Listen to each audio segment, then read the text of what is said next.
Siema, tu Wahacz.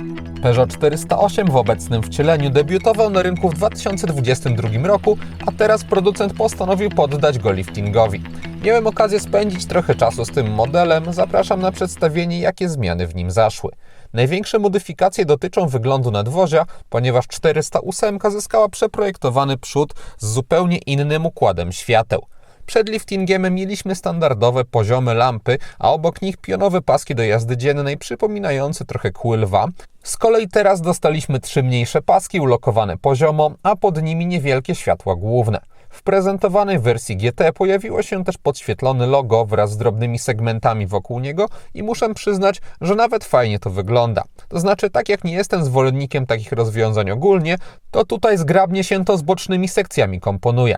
Zmieniły się ponadto kształt zderzaka i wzorek atrapy chłodnicy. Z tyłu mamy też zmiany w oświetleniu. Światła pozycyjne wciąż mają po 3 paski, które swoją drogą teraz są spójniejsze z tym, co spotkać można z przodu, ale zamiast zwykłego loga pomiędzy doszedł podświetlany napis Peugeot. 408 już przed liftingiem była według mnie ponadprzeciętnie urodziwym samochodem z dynamiczną bryłą, zatem brak ingerencji w nią jest ok, a przeprojektowane elementy jeszcze poprawiają moim zdaniem efekt. Auto prezentuje się świetnie.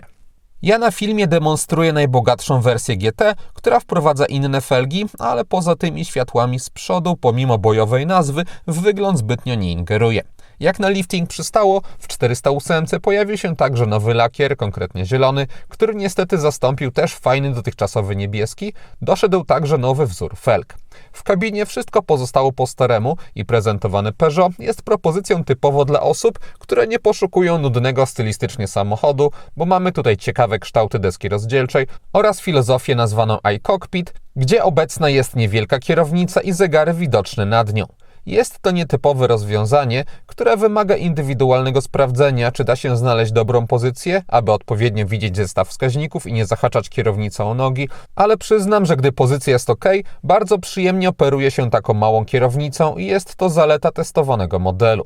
Pod kątem sposobu obsługi większość rzeczy pozostała po staremu, doszła możliwość jedynie zdalnej aktualizacji oprogramowania systemu multimedialnego. Trochę szkoda, że wraz z liftingiem ekran główny się nie powiększył, bo 10 cali nie robi już aktualnie wrażenia, no ale system wciąż jest z grubsza bezproblemowy w kwestii obsługi.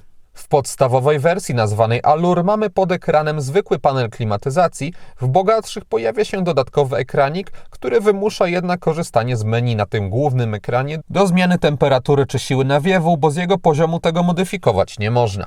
Peugeot 408 to model mający 469 cm długości i 185 cm szerokości, zatem pod kątem miejsca na tylnej kanapie jest ok, chociaż trzeba brać pod uwagę, że samochód ma trochę bardziej opadający dach niż takie zwykłe kwadratowe SUV-y.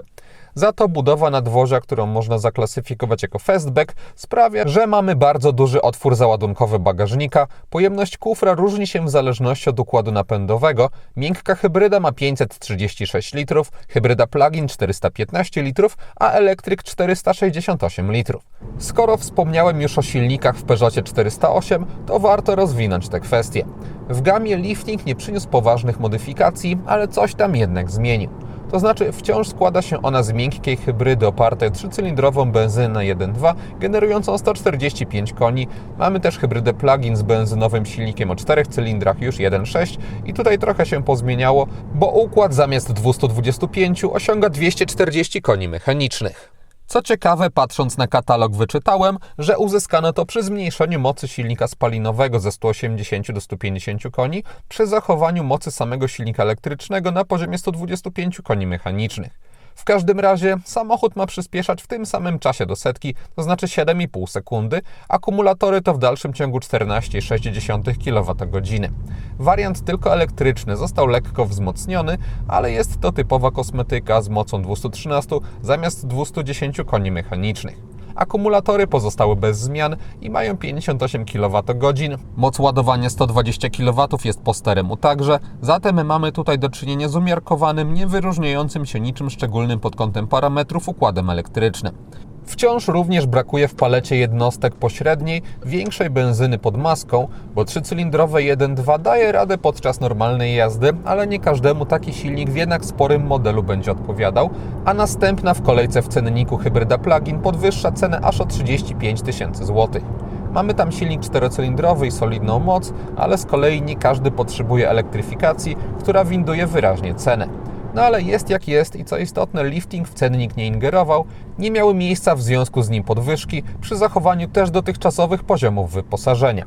Co oznacza, że już w podstawowym Allure dostaje się akceptowalną ilość rzeczy na pokładzie, chociaż moim zdaniem rozsądniejszy jest drugi od dołu Biznes, gdzie za 5000 zł dochodzą przydatne przy tego typu bryle nadwozie kamery 360 stopni, indukcyjna ładowarka do telefonu czy kilka innych elementów. Później mamy prezentowane GT i GT Exclusive, gdzie poza dodatkami stylistycznymi pojawiają się przede wszystkim matrycowe światła LED. Ogólnie kolejne półki wyposażeniowe dosyć płynnie zwiększają cenę, można też kilka rzeczy domówić jako pojedyncze opcje. I to wszystko, co przygotowałem z kontaktu z odświeżoną, ale nie jakoś mocno zmienioną 408. Jeśli ktoś znajdzie w niej odpowiedni silnik dla siebie, to w dalszym ciągu wybierając ten model dostanie bardzo przyjemnie jeżdżący, niesztampowy stylistycznie samochód, który teraz stał się po prostu trochę ładniejszy. Przynajmniej według mnie, bo pewnie poprzednie pionowe kły dla części osób będą miały fajniejszy klimat. Jeszcze dopowiem, że wersji przed liftingiem mogłem przyjrzeć się dokładniej w normalnym kilkudniowym teście, z racji na zakres zmian materiały te są wciąż aktualne.